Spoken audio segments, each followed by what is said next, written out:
Il avait une alliance à 5 000 € au doigt et une femme magnifique qui l'attendait à la table. Mais il me regardait, moi. Je n'étais pas là pour lui.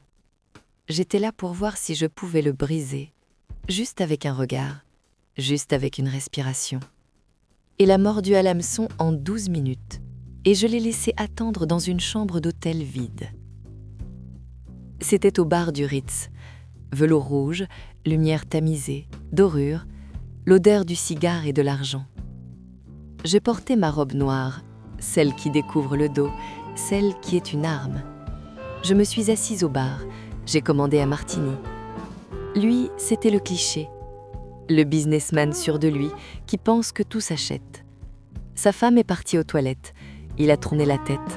Nos regards se sont croisés dans le miroir. Je n'ai pas souri. Je l'ai fixé. Un regard lourd, un regard qui dit « Je sais qui tu es ». Il a pâli, puis il a rougi. J'ai bu une gorgée, lentement, sans le lâcher des yeux. Il s'est levé, il est venu commander un verre au bar, il s'est mis à côté de moi. « Vous attendez quelqu'un ?» J'ai tourné mon verre.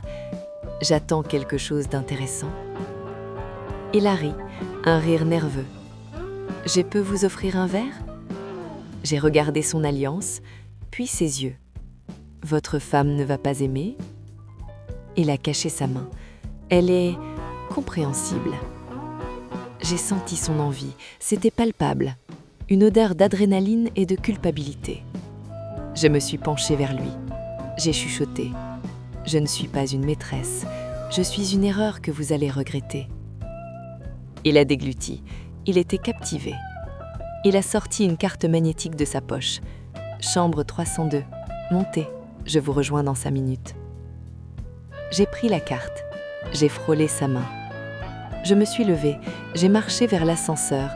Je sentais son regard brûler mon dos nu. L'ascenseur est arrivé. Je suis montée. J'ai appuyé sur le bouton du hall. Je suis sortie de l'hôtel.